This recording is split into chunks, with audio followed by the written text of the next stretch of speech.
انسان کی زندگی میں جو چیزیں اسے بہت زیادہ نقصان دیتی ہیں اور بہت پیچھے چھوڑ دیتی ہیں، دنیاوی معاملات سے لے کر روحانی، اخلاقی، قلبی اور قرب الہی کے معاملات تک کو جو چیزیں نقصان پہنچاتی ہیں، ان میں ایک بڑی چیز غفلت ہے۔ ایک لفظ ہوتا ہے جو ہمیں اکثر سننے کو ملتا ہے کہ آپ کی توجہ نہیں ہے۔ یہ ڈھیر سارے لوگوں کا مطالبہ ہوتا ہے، اہل خانہ بھی مطالبہ کرتے ہیں، کئی موقع پر والدین بھی مطالبہ کرتے ہیں، غرباء بھی مطالبہ کرتے ہیں کہ امیروں کی ہماری طرف توجہ نہیں ہے۔ اور یہ بڑی لازمی سی بات ہے کہ کسی چیز پر جب توجہ رہتی ہے تو وہ چیز بہتر ہو جاتی ہے، اور جب عدم توجہی کا لوگ مظاہرہ کرتے ہیں تو وہ معاملہ خراب ہو جاتا ہے۔ یہ جو عدم توجہ ہے اسی کو غفلت کہتے ہیں، اور جب انسان کے مزاج پر غفلت طاری ہوتی ہے اور غفلت اس پر پوری طرح غلبہ کر لیتی ہے تو پھر اس کی زرخیز زمین کو وہ بنجر کرتی ہے۔ غفلت انسانی دل کے لیے بڑی نقصان دہ چیز ہے اور انتہائی تکلیف اور ضرر کا باعث ہے۔ دلوں پر جو قحط نازل ہوتا ہے، قحط، ویران ہو جاتے ہیں دل، اور جو دلوں پر خشکی نازل ہوتی ہے کہ طبیعتیں خشک ہو جاتی ہیں، یہ غفلت کی وجہ سے ہوتی ہے۔ جو لوگ غافل ہو جاتے ہیں نا، اپنے معاملات کا دھیان نہیں رکھتے، دیکھیں نا، آپ کو کھانا کھاتے بھی غافل نہیں ہونا چاہیے۔ اگر کھانا بھی غیر معتدل کھا لیا جائے تو وہ انسان کی طبیعت کے لیے باعث ضرر بن جاتا ہے، نقصان کا باعث بنتا ہے۔ بات کرتے ہوئے بھی غافل نہیں ہونا چاہیے، کئی دفعہ جملے ایسے نکل جاتے ہیں جو انسان کے لیے پھر شرمندگی کا باعث بنتے ہیں۔ انسان کو غافل ہو کر کوئی کام نہیں کرنا چاہیے، غافل ہو کر، مدہوش اور بے ہوش ہو کر نہیں۔ غفلت دل کو ویران کرتی ہے، طبیعت میں خشکی لاتی ہے۔ غافل کبھی نہ بنے۔ قرآن مجید فرقان حمید نے ارشاد فرمایا کہ اقترب للناس حسابہم، فرمایا لوگوں کے حساب کا وقت قریب آ گیا۔ وَهُمْ فِي غَفْلَةٍ مُعْرِضُونَ، اور وہ ابھی بھی غفلت میں منہ پھیرے ہوئے ہیں۔ ٹائم آ گیا حساب دینے کا، لیکن وہ ابھی بھی غافل ہیں۔ ہمارے جو زیادہ تر نقصان زندگی میں ہوئے ہیں وہ صرف ہماری غفلت کی وجہ سے ہوئے۔ ہم نے چیزوں پر توجہ نہیں دی، چیزیں گڑبڑ ہو گئیں۔ جس آدمی نے پھول لگائے ہوں، پھل لگائے ہوں، کھیتی لگائی ہو، وہ دانہ ڈال کے پانی دے کے فارغ نہیں ہو سکتا، اسے توجہ کرنی پڑتی ہے۔ اور کسی نے کہا تھا مالی جیندے ہون تو پھر بوٹے سوکھدے نہیں۔ اگر موجود ہونا ان کو سینچنے والا، رکھوالی کرنے والا، تو پھر ان کی جڑیں کبھی خشک نہیں ہوا کرتی۔ ہماری جو غفلتیں ہیں یہ بڑی ضرر کا باعث ہیں، نقصان کا باعث، اور مجبوری معاف ہوتی ہے، غفلت معاف نہیں ہوتی۔ اسکول میں پڑھتے تھے، مدرسے میں پڑھتے تھے، تو ایک مجبوری ہو گئی جی، خدا نخواستہ گھر میں کوئی پریشانی ہو گئی تو اساتذہ اس پر سزا نہیں دیتے۔ کوئی خوشی کا موقع ہے گھر میں، فیملی میں کسی کی شادی ہے، اساتذہ اس پر سزا نہیں دیتے۔ لیکن اگر کبھی پتہ چلتا تھا نا کہ یہ گھر سے تو آیا تھا لیکن مدرسے نہیں آیا، یہ اسکول نہیں آیا، رستے میں غافل ہو گیا، تو یہ بات خوفناک تھی۔ یہ قابل سزا جرم تھا کہ تو غافل ہو گیا اپنی پڑھائی سے، تو گھر سے آیا اور یہاں نہیں آیا۔ غفلت قابل سزا ہوتی ہے، مجبوری کی معافی ہوتی ہے۔ ہمارا آج کل جو مسئلہ ہے وہ غفلت کا ہے۔ ڈھیر سارے لوگ ہیں، سمجھدار بھی ہیں، سیانے بھی ہیں، معاملہ فہم بھی ہیں، باشعور بھی ہیں، تعلیم کی ڈگریاں بھی رکھتے ہیں، لیکن اگر ان کی زندگیوں کی تکلیفوں کو دیکھا جائے اور بے آباد روح کو دیکھا جائے اور سجدوں سے ان کی دوری کو دیکھا جائے تو ایک ہی بات سمجھ میں آتی ہے کہ پتہ سارا ہے لیکن لے ڈوبی ہے غفلت، توجہ نہیں کی۔ لائق بچہ بھی نالائق ترین زندگی گزارتا ہے، اس لیے کہ اس کے لائق ہونے کے ساتھ ساتھ اس کا توجہ کرنا بھی تو ضروری ہے نا۔ نرے لائق کا کیا فائدہ اگر وہ محنتی نہیں، اگر وہ توجہ ہی نہیں کرتا، اپنا سبق دھیان سے سنتا پڑھتا ہی نہیں، تو جتنا مرضی لائق ہو پیچھے رہ جائے گا۔ اور کئی نالائق ہوتے ہیں، رٹا لگا کے پاس ہوتے ہیں، پر چلو رٹا تو لگاتے ہیں نا، محنت تو کرتے ہیں نا، جد و جہد تو کرتے ہیں۔ کئی نالائق جد و جہد کے باعث آگے گزر جاتے ہیں اور کوئی اسی چکر میں رہ جاتے ہیں، میں بڑا لائق ہوں، کل پڑھ لوں گا، پرسوں پڑھ لوں گا، ہفتہ تیاری کر کے پاس ہو جاؤں گا۔ اپنی زندگی سے غفلت کا پردہ اٹھائیں. اور غفلت اس کے لیے فیصلہ کرنے کی ضرورت ہوتی ہے، پلاننگ کرنے کی نہیں، فیصلہ کرنے کی ضرورت ہوتی ہے کہ میں نے اب غفلت کرنی. ہم نہ جب بھی کوئی پروگرام بناتے ہیں تو منصوبہ بندی شروع کر دیں. منصوبہ بندی نہ کریں، فیصلہ کریں، کہیں کہ میں نے غافل نہیں ہونا. غفلت غرق دنیا کا نام ہے. اپنے آپ کو غفلت سے بچائیں. آپ دیکھیں حضرت کعب بن مالک رضی اللہ تعالیٰ عنہ فرماتے ہیں، بخاری میں موجود ہے، فرماتے ہیں کہ جنگ میں پیچھے رہ گیا تھا. میرا خیال تھا کل چلا جاؤں گا، گھوڑے اور سواریاں میرے پاس تیز ہیں، مضبوط ہیں، پرسوں چلا جاؤں گا، تیزی سے بھاگ کے میں پہنچ جاؤں گا، میں قافلے کے ساتھ شامل ہو جاؤں گا. لیکن بس تھوڑی سستی ہو گئی، ذرا غفلت ہو گئی. آپ فرماتے ہیں جب سب لوگ چلے گئے حضور علیہ السلام کے ساتھ جہاد میں اور میں پیچھے رہ گیا، تو پھر جب چند دن گزر گئے اور محبوب کے واپس آنے کا ٹائم ہو گیا، تو اب میں غور کرتا سمجھتا تو مجھے مدینے میں یہاں بزدل لوگ نظر آتے. اور کون نظر آتے؟ جو منافق تھے. وہ منافق بزدل دکھائی دیتے، یا مجھے عورتیں اور بچے دکھائی دیتے. میں پریشان ہوا. حضور واپس آ گئے. جنہوں نے بہانے کیے تھے نا منافقین نے، یہ مجبوری تھی اس لیے نہیں جہاد پہ گئے، یہ جنہوں نے بہانے کیے تھے انہیں مل گئی معافی. اور میں نے سچ بولا. میں نے کہا یا رسول اللہ میں غافل ہو گیا تھا. اب کہتے ہیں میں نے جب کہا نا حضور سستی ہو گئی تھی، ذرا غفلت ہو گئی، تو بندہ محبوب سے ہی غافل ہو جائے، بندہ وہیں سے غافل ہو جائے. جو دم غافل سو دم کافر، سانو مرشد اے ہو پڑھایا. جب کہا نا حضور وہ غلطی ہو گئی، کوئی مجبوری نہیں تھی، تو فرماتے ہیں باقیوں کو معافی مل گئی، میرے ساتھ حضور ناراض ہو گئے. ایک دن نہیں، 2 دن نہیں، 50 دن حضور ناراض رہے. مدینے کی گلیوں نے مجھے پہچاننا چھوڑ دیا. در و دیوار سے مجھے یوں لگتا تھا کہ میں پردیسی ہوں. فرماتے ہیں میں مسجد میں آتا تھا، میں جب محبوب کو دیکھتا تو حضور رخ انور پھیر لیتے، اور مجھے پتا تھا جب میرا چہرہ ادھر ادھر ہوتا تو پھر کریم رحمت کی نظر فرماتے. فرماتے ہیں 50 دن مسلسل. پھر مجھے حکم ہوا کہ بیوی بھی بھیج دو، میکے بچے بھی بھیج دو، ننھال یعنی تنہا رہ جاؤ. فرماتے ہیں وہ میں نے قید تنہائی کاٹی، لیکن شکر اللہ کا یہ ہے کہ میں سچا تھا، بس ذرا بھول گیا تھا، بس ذرا غفلت ہو گئی تھی. تو فرماتے ہیں پھر اللہ تبارک و تعالیٰ نے میرے اوپر فضل یہ فرمایا کہ میری توبہ کا اعلان رب نے قرآن مجید میں فرمایا. تو غافل نہ بنے کبھی بھی. ہمارا نا مسئلہ یہ ہے، اور آپ نے ناراض نہیں ہونا، ڈھیر سارے لوگ غافل ہو جاتے ہیں، مالدار بھی غافل ہیں، صاحبان علم بھی الا ماشاء اللہ بہت ساری جگہوں پہ غافل ہیں. جن لوگوں کو 4 لوگ جاننے لگ جاتے ہیں، کوئی مقام حاصل ہو جاتا ہے، وہ بھی بہت ساری جگہوں سے غافل ہو جاتے ہیں الا ماشاء اللہ. غفلت بڑی تکلیف والا منظر ہے. جو لوگ سمجھتے ہیں نا میں اب گڈ بک میں آ گیا ہوں، اب میں اچھا ہو گیا ہوں، اب میرے لیے خیر کہا جاتا ہے، مجھے اچھائی شاید یہ مستقل میرے ساتھ رہے گی، تعریف ہی ہوگی ہمیشہ، وہ بھی غافل ہو جاتے ہیں. اور یہ غفلت ٹھیک نہیں ہوتی. وجہ دیکھنی چاہیے کس وجہ سے انسان کو وقار مل رہا، عزت مل رہی. اپنی زندگی سے غفلت کو اتار پھینکیں. تھوڑی دیر کی تو غفلت ہوتی ہے، لمبی تو نہیں. 2 منٹ کے لیے صرف اس نے ڈرائیونگ کرتے ہوئے چہرہ موبائل کی طرف کیا تھا، 2 ہی تو منٹ لگے تھے. لمحوں نے خطا کی تھی، صدیوں نے سزا پائی. لمحوں نے خطا کی تھی، صدیوں نے سزا پائی. ایک لمحے کے لیے غافل ہوئے تھے اور صدیاں، نسلیں روتی رہ گئیں پیچھے، بچے تڑپتے رہ گئے، اہل خانہ پریشان رہ گئے، ماں باپ ساری زندگی روتے رہے.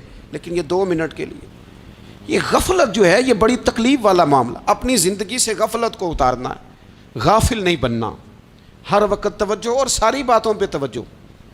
بعض اوقات لوگ ایک طرف توجہ کر کے ایک طرف سے غافل ہو جاتے ہیں. نہ، توجہ ہمہ پہلو رکھنی ہے. ہمارے ذمے جتنے بھی حقوق ہیں ان سب پر توجہ، ہر چیز کا خیال. ایسا نہ ہو کہ عبادت کرتے رہ جائیں اور حقوق العباد ہم سے چھوٹ جائیں، اور حقوق العباد اتنے زیادہ ادا کریں. ایک صاحب مجھے کہنے لگے ایک دفعہ بڑے وثوق کے ساتھ کہنے لگے جی معاذ اللہ ثم نہیں جی ٹائم ملتا پھر نماز دا کی کریے، روزی کمانا بھی تو عبادت ہے نا. تو میں نے کہا آپ نے عبادت کرنا ایک حصہ قبول کیا ہے، آپ نے کل عبادت نہیں قبول کی. عبادت کل ہے، ہمہ پہلو. ایک حصہ آپ قبول کر کے نکل گئے اور باقی آپ نے چھوڑ دی. تو کسی ایک طرف سے بھی غافل نہیں ہونا. جتنی ذمہ داریاں ہیں، جتنی ڈیوٹیاں ہیں، ان سب کا خیال. اور جو بڑا آدمی ہوتا ہے، بڑا گھر میں بڑا ہو، قبیلے میں بڑا ہو، علاقے میں بڑا ہو، ادارے میں بڑا ہو، کلاس میں بڑا ہو، جو بڑا ہے اس کی تو ساری آنکھیں کھلی ہوئی ہونی چاہیے. ایک ایک پر اس کی نظر ہونی چاہیے کہ میری کہاں ضرورت ہے، کہاں مجھے اشک شوئی کرنی ہے، کس کے ساتھ میں نے کس طرح محبت کا رویہ رکھنا ہے. غافل نہ بنے. اچھا جی، اب کیسے پتہ چلے گا کہ ہم غافل ہیں؟ یہ کیسے پتہ چلے گا؟ آپ کسی بندے سے بھی پوچھ لیں حالات کیا ہیں تو کہتا ہے اللہ کا شکر ہے کبھی کسی کا دل نہیں دکھایا، اللہ کا شکر ہے جی زمانہ ہو گیا 5 نمازیں پڑھتا ہوں، اللہ کا شکر ہے جی. کیسے پتہ چلے گا غافل ہیں؟ پہلی علامت ہمارے علماء اور صوفیاء نے غافل بندے کی لکھی ہے. اس آئینے میں نے اور آپ نے اپنا آپ دیکھنا ہے. غافل بندے کی پہلی علامت یہ ہوتی ہے کہ وہ دنیاوی کاموں میں چست ہوتا ہے اور اللہ اور اس کے رسول کی فرما برداری میں سست ہوتا ہے. یعنی نماز کے وقت تو اسے نیند ستاتی ہے، پریشانی ہوتی ہے، لیکن اگر کسی جگہ مال مل رہا ہو، پیسے مل رہے ہوں، وہاں جانا ہو تو پھر اسے کوئی چیز بھی تنگ نہیں کر. دنیاوی کاموں میں چست ہوگا، یعنی ٹی وی کے آگے، موبائل کے آگے وہ گھنٹوں بیٹھا ہوا ہے. اور اگر اسے 25 منٹ قرآن پاک سننا پڑ جائے، اگر اسے 20 منٹ دینی محفل میں بیٹھنا پڑ جائے، اگر اسے کہا جائے کہ تو 20 رکعت نماز نفل ادا کر، دنیاوی کاموں میں چست ہے، دینی کاموں میں، یہ غفلت کی پہلی علامت. پھر ذاتی معاملات پہ پیسہ خرچ کرنا ہو تو ڈھیر سارا ہے، کسی غریب کی مدد کرنی ہو تو. وہ ہمارے ایک دوست ہیں، وہ اکثر کہا کرتے ہیں، وہ کہتے ہیں آج کل کسی سے کہنا فلائی کام میں، دینی کام میں، کسی کی مدد میں کچھ 4 پیسے خرچ کرنے ہیں تو لوگ کہتے ہیں ہاتھ تانگ ہے. ہاں کوئی سستا پلاٹ ملتا ہو نا، اور اگر یہ سمجھ آ جائے کہ وہ مجبور ہے بیچارہ بیچنے والا، تو پھر کہتے ہیں میں 2-3 دوستوں کو پھاڑ لے سن. ذاتی کاموں میں جب بندہ چست ہو اور دینی کاموں میں سست ہو تو مطلب یہ ہے کہ بندہ غافل ہے. پہلی علامت غفلت کی. اور غفلت کی دوسری نشانی یہ ہے کہ انسان گناہ کے کاموں کو معمولی سمجھنے لگ جاتا ہے. یہ غافل بندے کی نشانی ہے. گناہ کو معمولی سمجھتا ہے، چھوٹا سمجھتا ہے. آج کل لوگ کہتے نہیں میں کو اکیلا کر رہا ہوں، ساری دنیا ہی کرتی ہے. اور جناب کیا ہو گیا، اگر یہ غلطی ہو گئی تو بندے سے ہو ہی جاتا ہے. گناہ کو معمولی سمجھنا، چھوٹا سمجھنا، اور کہنا پھر کیا ہو گیا ہے، انسان سے غلطی ہو جاتی ہے.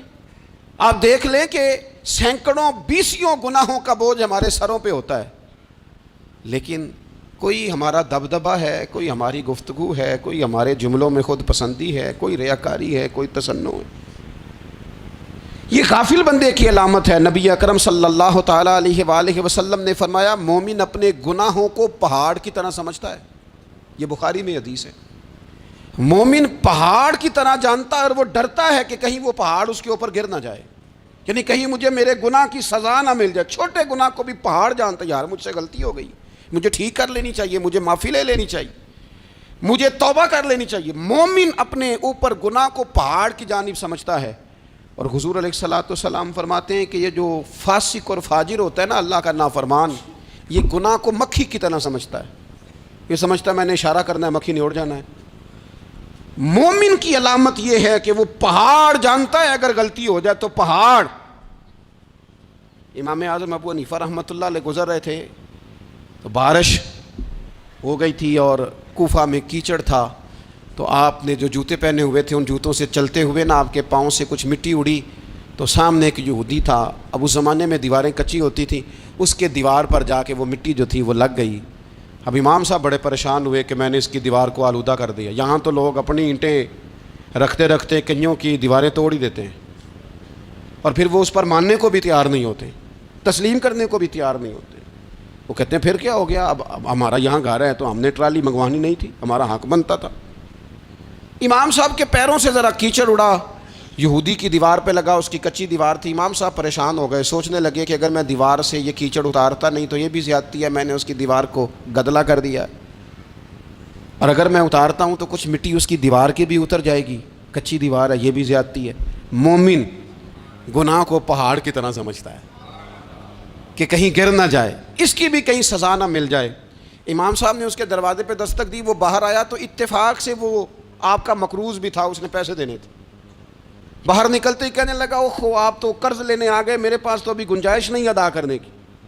تو امام صاحب کہنے لگے تو قرض چھوڑ، وہ میں نے معاف کیا، میرے سے یہ غلطی ہو گئی ہے، میں آ رہا تھا، لکڑی کے جوتے اس زمانے میں کھڑاؤں لوگوں نے پہنے ہوتے تھے، کہا وہ میرے پیروں سے ذرا کیچڑ اڑا ہے، تیری دیوار پہ لگ گیا ہے، اب میں بڑی دیر سے کھڑا سوچ رہا ہوں کہ اگر میں تیری دیوار صاف نہ کروں تو میں نے یہ میلی کر دی، گدلی کر دی، یہ بھی بات درست نہیں ہے، زیادتی، اور اگر میں اسے صاف کرتا ہوں کچی دیوار سے کچھ مٹی اتر جائے گی تو یہ بھی زیادتی ہے، اب تو بتا میں کیا کروں۔ تو بے موسمہ پھل تھا نا یہ، تو بے موسمہ پھل دیکھ کے بندہ حیران ہو جاتا ہے، جو باتیں روٹین میں نہ ہو رہی ہوں وہ ذرا انوکھی لگتی ہے، بندہ حیران ہو گیا، غور سے امام صاحب کا چہرہ دیکھنے لگا، غور سے چہرہ دیکھنے لگا، اور پھر تھوڑی دیر سوچنے کے بعد کہنے لگا حضور پہلے میں نے دین اسلام کے بارے میں پڑھا اور سنا تھا، آج میں نے دین دیکھا ہے، پہلے میں نے سنا تھا کہ دین اسلام اس طرح کا ہے، آج میں نے دین ہے۔ ہم نہ پوری دنیا کے کافروں کو دین سنانا چاہتے ہیں، دکھانا نہیں چاہتے، ہم نیک نظر آنا چاہتے ہیں، نیک بننا نہیں چاہتے، ہم نیک نظر آنا چاہتے ہیں۔ نتیجہ کیا نکلتا ہے کہ کچھ عرصے کے بعد پتہ چل جاتا ہے بندہ کس لیول کا نیک ہے، کیا معیار ہے اس کی نیکیوں کا۔ کہنے لگا حضور پہلے میں نے دین سنا تھا، آج دیکھا ہے، آپ وہ مٹی کی دیوار پر جو کیچڑ لگ گیا ہے دیوار کو بعد میں صاف کیجئے گا، پہلے کلمہ پڑھائیں تاکہ میرے اندر کا کفر صاف ہو جائے، اب مجھے مسلمان کر دیں۔ تو غافل آدمی جو ہوتا ہے نا وہ پھر تیسری بات، جب بندہ بہت زیادہ غافل ہو جاتا ہے پھر اعلانیہ گناہ کرنے لگتا ہے، ایک گناہ پھر اس کا اظہار گناہ۔ ایک بندہ حدیث پاک میں آتا ہے، ایک بندہ رات کو کوئی غلطی کرتا ہے، اللہ تعالیٰ اس پہ پردہ ڈال دیتا ہے، لیکن وہ سویرے خود لوگوں کو بتاتا پھرتا ہے میں نے یہ کیا، میں نے یہ کیا۔ جب آپ اظہار گناہ کرتے ہیں نا تو سامنے والا بھی دلیر ہوتا ہے، کہتا ہے اس نے کیا میں کر لوں گا تو پھر کیا ہوا۔ ہمارے علماء نے لکھا ہے کسی کی نماز قضا ہو جائے تو کسی کو بتائے نہ، قضا پڑھ ڈالے، اس کا جگہ جگہ ذکر نہ کرے۔ جب آپ کہیں گے نا میری قضا ہو گئی تو آپ کے ساتھ رہنے والا بچہ دوست سمجھے گا یار اس کی قضا ہو گئی یا تو میری بھی ہو جائے گی تو کیا ہو۔ گناہ کرنا بھی گناہ ہے اور گناہ کا اظہار بھی گناہ ہے۔ نبی اکرم صلی اللہ تعالیٰ علیہ وآلہ وسلم نے ارشاد فرمایا میری ساری امت کو معافی مل جائے گی سوائے ان لوگوں کے جو اعلانیہ گناہ کرتے ہیں۔ یہ بخاری مسلم دونوں میں حدیث موجود ہے، جو اعلانیہ گناہ، جنہوں نے خود ساری دنیا کو گواہ بنا لیا میں نے یہ بھی جرم کیا، یہ بھی کیا، یہ بھی کیا، یہ بھی کیا، خود انہوں نے لوگوں کے، بہت بڑے غافل آدمی کی علامت ہے کہ گناہ کرے اور پھر اوپر سے اعلانیہ گناہ کرے، اتنا بڑا جرم کرے۔ پھر چوتھی علامت اگر ہم دیکھنا چاہیں کہ ہم غافل تو نہیں، تو غافل بندے کی چوتھی علامت یہ ہوتی ہے کہ وہ فضول کاموں میں وقت بڑا ضائع کرتا ہے۔ فضولیات میں ادھر بیٹھے ہیں ادھر بیٹھے ہیں، یہاں گپ شپ ہو رہی ہے، وہاں موبائل دیکھا جا رہا ہے، پھر کچھ ٹائم ملا ہے تو پھر کہیں دور دراز کسی ہوٹل پہ کھانا کھانے چلے گئے، پھر کچھ ٹائم ملا تو چلو نکلتے ہیں ذرا کوئی ہفتہ سیر کر آتے ہیں، یہاں گپ شپ ہے، فلاں کو ڈسکس کر لیتے ہیں، فلاں کے بارے میں بات کر لیتے ہیں، سیاسی تبصرے کر لیتے ہیں، یہ تھوڑی گفتگو ہو جاتی ہے، چلے محلے داروں پہ تبصرہ شروع کرتے ہیں، کون روٹی زیادہ کھا رہا ہے اور کس کے پاس پیسے زیادہ آ گئے، چلو جا کے پتہ کرتے ہیں۔ حالانکہ یہ پتہ نہیں کرنا چاہیے تھا، پتہ تو اس کا کرنا چاہیے تھا جو بیچارہ کال سے بھوکا ہے، خبر تو اس کی رکھنی چاہیے تھی جس بیچارے کے گھر میں بچوں کے لیے پہننے کو کپڑے موجود نہیں ہیں، اس پر تبصرہ یہ کرتے ہیں کہ یہ محنت کیوں نہیں کرتے، اور اگر کسی پر اللہ عطا کر دے پھر حساب ضرور لگاتے ہیں کہ ذرا معلومات کرو یہ اتنی جلدی آگے کیسے نکل گئے۔ غافل بندے کی علامت ہے وقت کا ضائع کرنا اور فضول کاموں میں ضائع کرنا اور بلا وجہ ضائع، اور ایسے سوالات کرنا جن کی ضرورت ہی کوئی نہیں، بالکل ضرورت ہی نہیں، کوئی مطلب ہی نہیں، لیکن ہم لوگ وقت ضائع، یہ غفلت کی علامت، غفلت۔ اللہ والوں کی علامت کیا تھی؟ ایک بات انہوں نے زندگی میں لے لی، سیکھ لی، پھر ساری زندگی اسی پہ گزار دی۔ ان کا ارادہ تھا نا کشکول سیدھا کیا۔ کچھ لوگ ساری زندگی لیکچر قبول لے لے کے سن کے پھر بھی سمجھنے کو تیار، یہ غافل دل کی علامت ہے۔ اس لیے نبی پاک صلی اللہ تعالیٰ علیہ وسلم نے فرمایا دو نعمتیں ایسی ہیں جن میں اکثر لوگ غفلت میں ہیں، ایک صحت اور دوسری فراغت۔ لوگ بلا وجہ وقت ضائع کرتے ہیں۔ اللہ نے صحت دی ہے، کسی خیر کے کام میں لگائیں۔ اگر آپ کے پاس فارغ وقت ہے تو قرآن پاک کو یاد کریں، ترجمہ اور تفسیر سے پڑھیں، محبوب پاک علیہ السلام کی احادیث کو یاد کریں، اللہ والوں کی باتیں سنیں، وقت ملے تو عبادات میں لگائیں، نوافل میں لگائیں، تلاوت میں لگائیں، ذکر اذکار میں لگائیں، اور پھر اللہ مزید توفیق عطا کرے تو کسی کے بھلے میں وقت لگائیں، گلی سے کوئی کانٹا اٹھائیں، کوئی روڑا اٹھائیں، کوئی کسی کی مدد کریں۔ لیکن یہ غافل ہونے کی علامت ہے کہ اپنے وقت کو ضائع کرنا۔ اور پھر اسی طرح غفلت کی پانچویں علامت یہ ہے کہ اگر بندے کو دنیا سے پورا پیار ہو جائے، یعنی شب قدر میں بھی آ کے کہتا ہے یا اللہ کبھی پیسے دے دینا، شب برات والے دن بھی کہتا ہے کہ مالک اگر کبھی کوئی ایسا سبب لگ جائے نا، یعنی بیت اللہ شریف کے سامنے کھڑے ہو کے بھی اگر اس نے مال ہی مانگنا ہے، وہاں بھی اس نے یہی سوال کرنا ہے، حب دنیا اتنی غالب آ جائے، تو یہ غافل ہونے کی علامت۔ دنیا ضرورت ہے، مقصد نہیں ہے، دنیا کی حاجت ہے، مقصد نہیں ہے، یہ مقصود نہیں۔ اور جب لوگ فقط دنیا کے مال کو، دولت کو، نبی پاک علیہ السلام نے فرمایا وہ لعنتی ہے جو درہم اور دینار کا بندہ بن گیا ہے، پیسوں کا بندہ بن گیا ہے، مل جائے تو خوش ہوتا ہے، نہ ملے تو تکلیف میں آ جاتا ہے۔ یہ غافل بندے کی علامت۔ مومن تو وہ ہوتا ہے کہ دولت رزق حلال ضرور کماتا ہے تاکہ کسی کے آگے ہاتھ نہ پھیلانا پڑے، کوشش ضرور کرتا ہے، پر دنیا کو جیب میں جگہ دیتا ہے، دل میں نہیں دیتا۔ اس کی جگہ جہاں ہے اسے وہاں رکھتا ہے، اسے دل میں جگہ، دل تو ایک ہے، اس میں رب رسول کو بسائیں گے یا کسی اور کو بسائیں گے؟ تو حب دنیا یہ غافل ہونے کی بہت بڑی علامت ہے۔ پھر اسی طرح جو بندہ رب کریم کو جانتا نہیں نا، وہ بھی غافل ہو جاتا ہے۔ ایک تو جو یہ نہیں نہ جانتا کہ رب کریم سزا دے گا، وہ مجھے دیکھ رہا ہے، اسے نہ اونگ آتی ہے نہ نیند آتی ہے، جو اس کی معرفت نہیں رکھتا کہ میرا رب ہر وقت مجھے دیکھ رہا ہے، وہ بھی غافل ہو جاتا ہے۔ جسے پتہ ہونا کہ مجھے دیکھ رہا ہے وہ غافل نہیں ہوتا۔ اور جو یہ سمجھ لیتا ہے نا کہ شاید معاذ اللہ ثم، اس یقین کو پکا نہیں کرتا، وہ غافل ہو جاتا ہے۔ اور ایک جو یہ نہیں نہ جانتا کہ رب مہربان کتنا ہے، وہ بھی غافل ہو جاتا ہے۔ مجھے بتائیے سب سے زیادہ تو بندہ اس کے دروازے پہ جاتا ہے نا جو سب سے زیادہ مہربانی کرنے والا ہو، اس دروازے سے بندہ اٹھتا ہی نہیں۔ تو جس کو یہ یقین ہو جائے نا سب سے زیادہ کرم فرمانے والی ذات اللہ رسول کی ہے، وہ کبھی رب رسول سے غافل نہیں ہوتا، وہ کبھی اللہ رسول کا دروازہ چھوڑ کے نہیں جاتا، وہ کبھی کسی اور جگہ جا کے پناہ تلاش نہیں کرتا۔ جسے پتہ چل جائے نا وہ کریم کتنا ہے، مہربان کتنا ہے۔ ملا رومی رحمۃ اللہ علیہ فرماتے ہیں بہت بڑا مجرم تھا ایک بندہ، بہت بڑا گناہگار تھا، بت کو پوجتا تھا، تھک گیا، ساری رات بت کے سامنے کھڑا تھا، معاذ اللہ یا صنم یا صنم یا صنم کہتے، تھک گیا، نیند آ گئی، اونگ آ گئی۔ جب پوری طرح نیند آ گئی اور دماغ پہ نیند قبضہ کرنے لگی تو اس کے منہ سے نکل گیا، صنم صنم کہہ رہا تھا نا، نکل گیا یا صمد، او بے نیاز مالک۔ رب کریم نے فرشتوں سے فرمایا دوڑ کے جاؤ، جو کہتا ہے اسے دے دو۔ فرشتے کہنے لگے مالک تو بت کو پکار رہا تھا، اس نے تو غلطی سے نام لیا ہے، فرمایا مجھے نہیں پتا، لیکن دیکھو نا اس نے مجھے پکارا تو ہے نا، کتنی دیر سے جھوٹے کو پکار رہا تھا، اس کا معاملہ حل نہیں ہوا، اب اگر سچے کو پکارنے پہ بھی حل نہ ہوا تو فرق کیا رہ جائے گا؟ دے دو جو مانگتا ہے، دے دو۔ میرے دوست گھر پتہ چل جائے وہ کریم کتنا ہے، وہ مہربان کتنا ہے۔ میرے رسول پاک علیہ الصلوۃ والسلام نے تو فرمایا تیری آنکھ سے اگر اس کے خوف سے اتنا آنسو بھی نکل گیا جتنا مچھر کا پر ہوتا ہے، تو جس طرح بھینس کے تھنوں سے نکلا ہوا دودھ واپس تھنوں میں نہیں نہ جاتا، جو اتنا بھی روئے نہ روئے اللہ کے خوف سے، وہ بندہ دوزخ میں نہیں جائے گا۔ تھوڑی دیر کے لیے ڈر جائے اپنے رب سے، آئے تو صحیح۔ عدم معرفت غفلت پیدا کرتی ہے، تو آ تو صحیح، وہ تو کریم ہی بڑا ہے، وہ تو مہربان ہی بڑا ہے۔ حضرت زنیرہ رضی اللہ تعالی عنہ حضور کی صحابیاں ہیں، ایام جو مکے کے تھے مسلمانوں پر بڑی آزمائش کے تھے، انہیں بڑا مارا کفار نے، اتنا مارا کہ ان کی بینائی چلی گئی، نظر آنا بند ہو گیا۔ کافروں کی عورتوں نے تانا دیا کہ تو نے ہمارے بت چھوڑے ہیں نا، تو دیکھنا تیری بینائی چلی گئی۔ تو جناب زنیرہ اللہ پہ بھروسہ، توکل، معرفت الہی کا جذبہ، اٹھ کے کھڑی ہو کہنے لگی چپ کرو، تمہارے جھوٹے بت کیا کر سکتے ہیں، میرا رب چاہے تو صبح جب میں اٹھوں تو میری آنکھیں روشن ہو، اگر کریم کرم کر دے لوگ کہتے ہیں واقعی ایسا ہوا جب وہ سویرے اٹھی تو اللہ نے ان کی روشنی واپس کر دی تھی. تجھے پتہ چل جانا وہ مہربان کتنا ہے.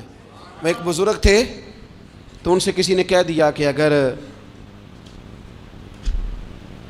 آپ کا حساب آپ کے ماں باپ کے ذمہ ہو جائے تو پھر کیسا, پوچھنے کے لیے قیامت میں اگر ماں باپ حساب لیں تو پھر کیسا. تو بڑے سیانے لوگ تھے جو دل والے تھے, کہنے لگے نہیں, رب کریم ہی ٹھیک ہے, اس لیے کہ وہ ماں باپ سے کہیں بڑھ کر پیار کرنے والا ہے. اگر یہ معرفت مل جائے وہ کریم کتنا ہے. اور جب بندہ پوری طرح اس کی بارگاہ میں آ کے تڑپ جاتا ہے نا, مولا میں جاؤں کدھر, تیرا دروازہ چھوڑ کے جاؤں کدھر.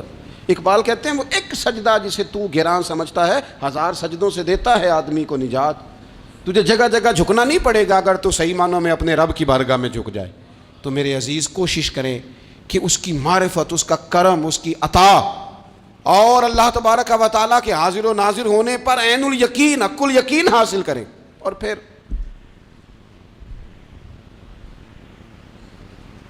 آٹھویں بات یہ ہے کہ غافل لوگوں کی صحبت بھی بندے کو غافل کر دیتی ہے.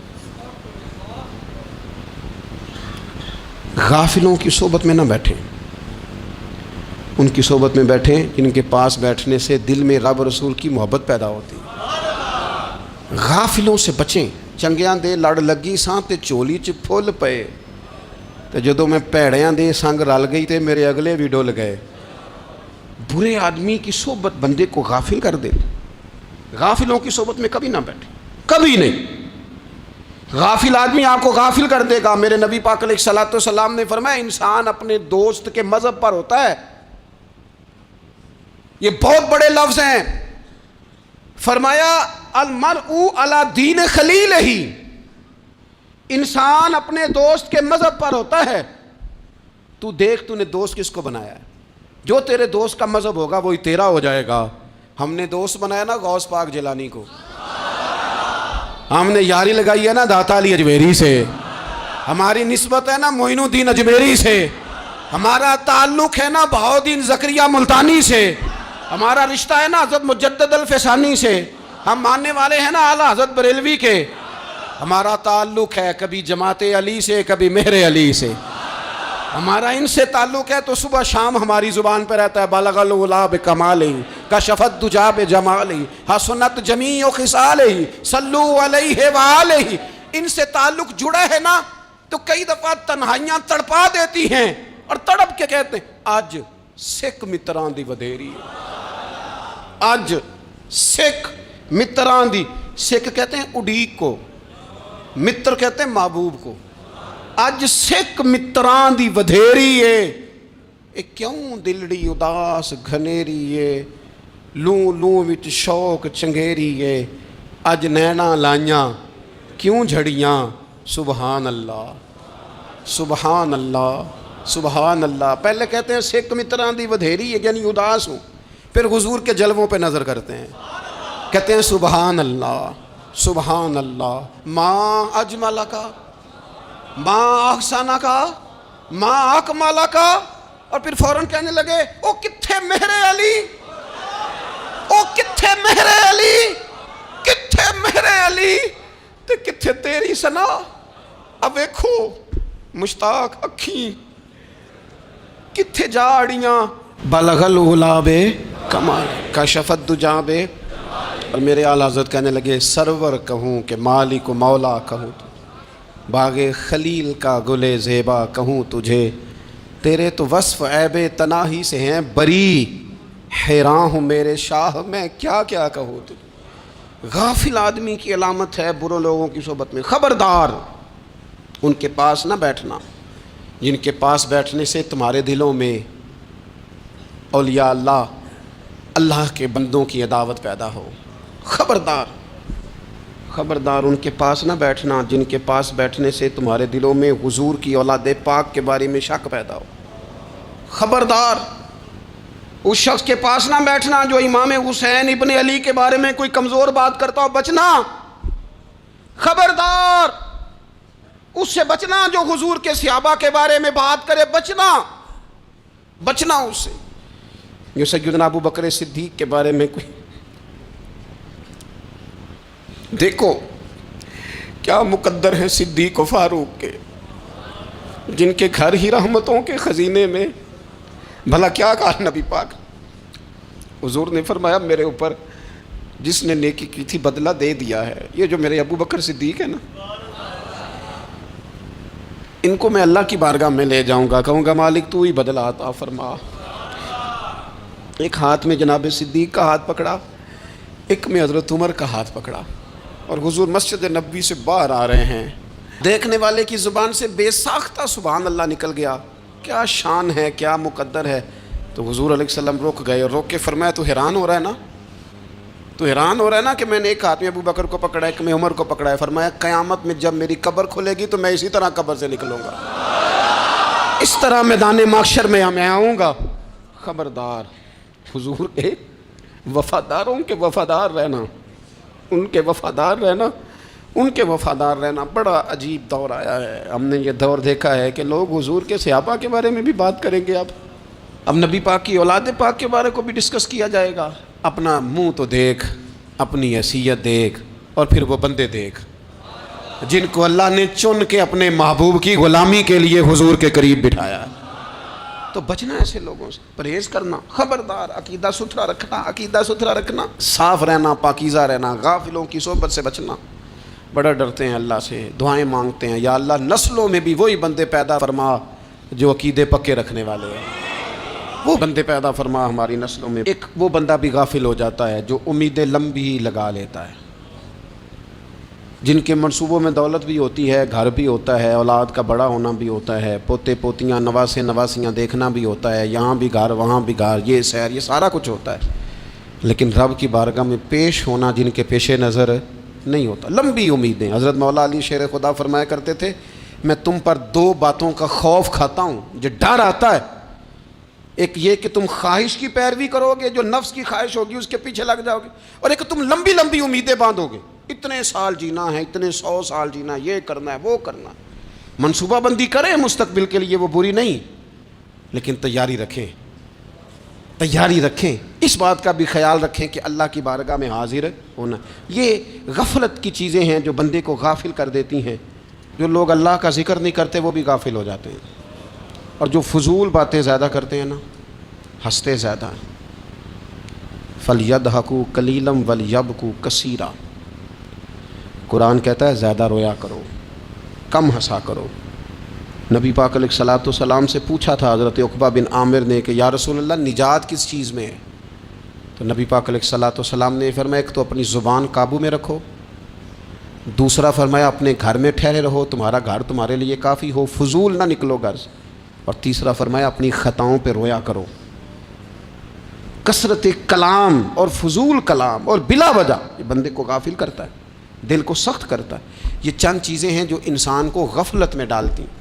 اپنے آپ کو ان چیزوں سے بچائیں اور غفلت کو توڑیں۔ آپ کے ذمے، میرے ذمے جو حقوق و لباد ہیں ان کا پتہ کریں، جو اللہ رسول کے حقوق ہیں ان کی خبر دیکھیں، ہماری جو ذمہ داریاں ہیں ہم کس طرح انجام دے رہے ہیں اس پر توجہ کریں، اپنے معاملات کو ٹھیک کریں۔ ہم انسان ہیں، کوتاہیاں تو رہ جائیں گی، لیکن جب کوشش کریں گے تو پھر رب تعالیٰ مدد بھی فرمائے گا۔ ایک بات اور کرنی ہے، ایک تو میں نے عرض کیا غفلت کو توڑنا، ایک دوسری بات قرآن مجید کا ایک سبق اور۔ جب غفلت توڑنی ہے تو پھر لازمی طور پر ایک کام کرنا پڑے گا۔ میں نے یہ عرض کیا تھا کہ پلاننگ نہیں کرنی، فیصلہ کرنا ہے۔ تو فیصلہ کرنا ہے تو کرنا کیا ہے؟ پھر قرآن حکیم نے سورہ بقرہ میں کہا فاستبقوا الخیرات، یعنی تم نیکیوں کی طرف دوڑو، جلدی جلدی نیکیاں کرو، فٹافٹ، دیر نہ کرو۔ فٹافٹ سے مراد یہ نہیں کہ نیکی جلدی جلدی کر جاؤ، یعنی ٹال مٹول نہ کرو خیر کے کام میں، کل کریں گے، پرسوں کریں گے، عمرہ کر رہے ہیں پھر نیکی ہیں، حج کر رہے ہیں پھر نیکی ہیں، بچے بیال ہوں پھر میں نیک ہوں، یہ تھوڑا سا یہ کام ٹال مٹ۔ فاستبقوا الخیرات، نیکیوں کی طرف دوڑو، جلدی کرو، بھاگو۔ نبی پاک صلی اللہ تعالیٰ علیہ وسلم نے فرمایا 5 چیزوں سے پہلے غنیمت جانو۔ حضور علیہ الصلوۃ والسلام فرمانے لگے ایک تو تم جوانی کو نہ بڑھاپا آنے سے پہلے غنیمت سمجھ لو۔ نبی کریم صلی اللہ تعالیٰ علیہ وآلہ وسلم ارشاد فرمانے لگے کہ اپنی صحت کو غنیمت جان لو بیماری آنے سے پہلے۔ پھر حضور علیہ الصلوۃ والسلام فرمانے لگے اگر اللہ نے تمہیں مال دیا ہے، وسعت دی ہے، تو نیکی کر لو، خرچ کر لو اللہ کے راستے میں۔ خدا نہ خواستہ تم پر غریبی آ جائے اور پھر حضور سید عالم صلی اللہ تعالیٰ علیہ وسلم فرمانے لگے اگر تمہیں اللہ نے کچھ فراغت دی ہے، بہت زیادہ مصروف نہیں ہو تو غنیمت جان لو، جلدی سے نیکی کر لو قبل اس کے کہ تم مشغول ہو جاؤ۔ اور پانچویں بات حضور نے بیان کی، فرمایا زندگی کو غنیمت جانو، موت آنے سے پہلے پہلے جلدی سے نیکی کر لو۔ نیکی کے لیے ساری زندگی منصوبہ بندی نہ کرتے رہو، نیکی کے لیے دیکھو نا، ہماری زندگی میں یہاں دنیا میں رہ کے چند منٹوں میں وہ نیکی کی جا سکتی ہے جو قیامت کے بعد صدیوں کا ہمارا فائدہ کرے گی، صدیوں کا فائدہ کرے، کرتے نہیں، پلاننگ کر رہے ہیں، منصوبہ بندی کر رہے ہیں، بس تیاری کر رہے ہیں، بس حضرت آپ دعا کر دیں، اللہ تعالیٰ دعائیں بھی قبول فرمانے والا ہے، لیکن جو نیکی نصیب ہوتی ہے اسے جلدی سے کر گزریں، اسے فٹافٹ کریں۔ میں ایک گاؤں میں گیا، اب تو خیر وہ دور نہیں رہا، یہ 10-15 سال 20 سال پہلے نا جو نوجوانوں کی مصروفیات ہوتی تھیں ان میں سے ایک مصروفیت یہ ہوتی تھی کہ گندم لے کے چکی پہ جانا ہے، آٹا پسوا کے لانا ہے۔ یہ ایک بڑی، چونکہ سبھی گھروں کے اندر سال کے لیے گندم سٹاک کر لی جاتی تھی، تو گندم لے کے جانا یہ ایک ڈیوٹی ہوتی تھی۔ ایک نوجوان ایک گاؤں میں، اس کی مجھے تعریف سننے کو ملی، تو ایک بوڑھی اماں کہنے لگی اتنے بڑا نصیباں والا ہے، سارے دا آٹا پہ آلے ہوتا ہے، اور آتے جاتے پوچھ لیتا ہے کہ اماں کوئی، کہنے لگی میرے بچے باہر ہوتے ہیں، یہ مجھے دوائی بھی لا دیتا ہے شوگر کی، میں مریضہ ہوں۔ یعنی خیر جتنی ہو سکے، جتنی، میرے ایک سنگی ہیں تو سڑک پہ کوئی بندہ کھڑا ہوتا ہے نا، اللہ تعالیٰ انہیں سلامت رکھے، بندہ کھڑا ہوتا ہے تو کہتے ہیں میں اس سے پوچھ لیتا ہوں بابا جی کدھر جانا ہے، فلانی جگہ جانا ہے، تو کہتے ہیں میں موٹر سائیکل پہ بٹھا لیتا ہوں۔ بندہ دیکھ کے مجھے سمجھ آ جاتی ہے ضرورت مند ہے، کوئی چور نہیں، کوئی ڈاکو نہیں، ضرورت مند ہے، میں اسے منزل تک، نیکی جتنی میسر آئے، جس حد تک میسر آئے۔ کیا کہا ہمارے نبی پاک علیہ السلام نے؟ حضور نے ہم سے فرمایا کچھ نہ ہو سکے تو بات ہی مسکرا کے کر لینا، اس پر ہی اللہ صدقے کا ثواب عطا کر۔ فاستبقوا الخیرات، جلدی سے نیکی کر لو، اپنے نامہ اعمال میں روز نیکیاں جمع کرو، کوئی نہ کوئی خیر کا کام روز کرو اور جلدی سے کرو۔ صحیح مسلم میں حدیث ہے، نبی پاک صلی اللہ تعالیٰ علیہ وسلم فرمانے لگے جلدی جلدی نیکی کے کام کر لو ان فتنوں سے پہلے جو اندھیری رات کے حصوں کی طرح فتنے ہوں گے۔ فرمایا اس وقت حال یہ ہوگا کہ آدمی صبح مومن ہوگا، شام کو کافر ہو جائے گا، شام کو مومن ہوگا تو صبح کافر ہو جائے گا۔ اور فرمایا لوگ دنیا کے بدلے اپنا دین تک بیچ ڈالیں گے۔ معاذ اللہ جھوٹی قسمیں نہیں کھائی جاتی، جھوٹا قرآن مجید نہیں لوگ اٹھا لیتے، لوگ دنیا کے لیے دین بیچ ڈالیں گے۔ اس سے پہلے پہلے جب فتنے اتنے زیادہ ہو جائیں، اس سے پہلے پہلے نیکی کر لو، کوئی خیر کا کام کر لو، جلدی سے کچھ ایسا کر لو۔ حضرت عقبہ بن حارث رضی اللہ تعالیٰ عنہ فرماتے ہیں یہ دیکھیں ہمارے نبی پاک علیہ السلام کی سیرت کیا ہے، حضور کا اسوہ کیا ہے، نبی پاک علیہ السلام ہماری تربیت کس طرح کرتے ہیں۔ حضرت عقبہ بن حارث رضی اللہ تعالیٰ عنہ کہتے ہیں ہم نے نبی پاک علیہ السلام کے ساتھ عصر کی نماز پڑھی، یہ صحیح بخاری میں موجود ہے۔ فرماتے حضور سلام پھیرتے ہی فوراً اٹھ کے گھر تشریف لے گئے۔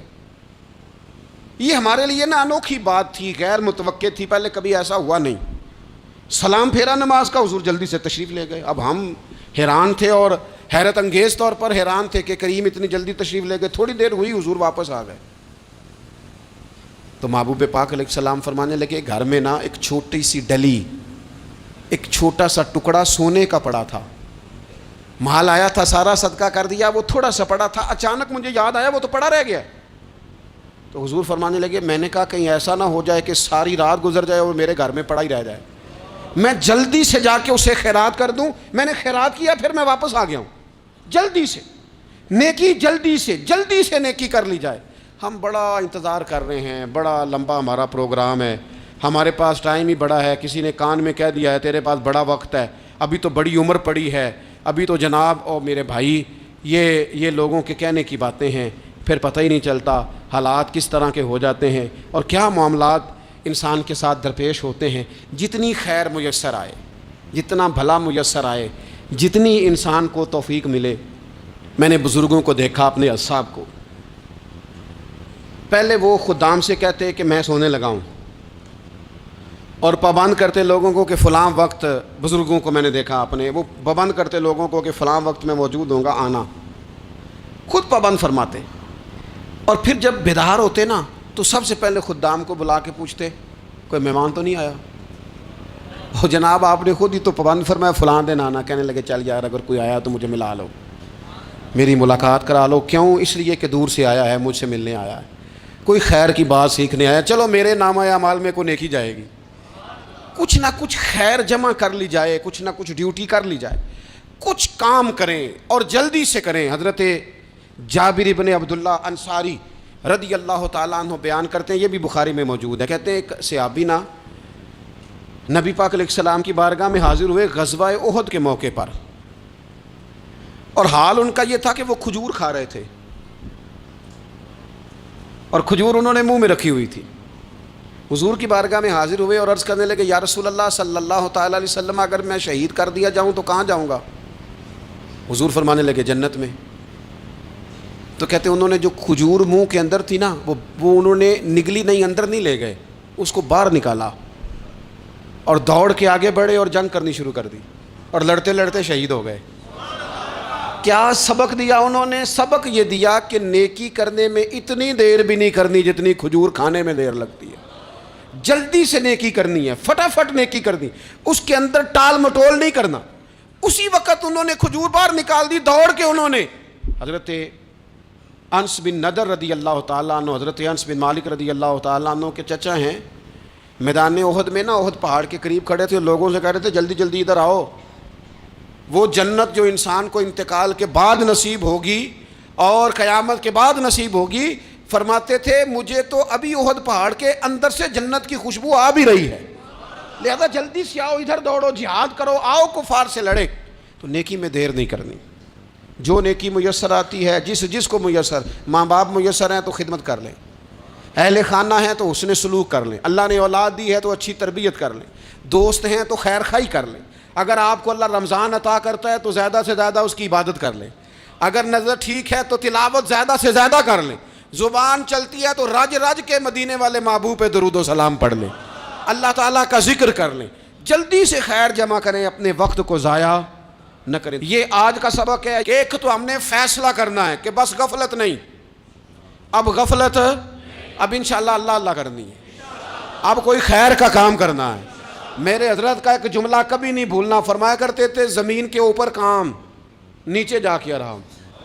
یہ چھوڑ دیں، اتنے گھنٹے سونا ہے تو یہ کرنا ہے تو میری نیند میں دخل کوئی نہ ڈالے، پھر سوتے ہی رہ جائیں گے، سوتے ہی رہ جائیں۔ زمین کے اوپر کام اور نیچے جا کے جاگنا ہے، جاگ لے افلاک کے سائے تلے، پھر حشر تک سوتا رہے گا خاک کے سائے تلے۔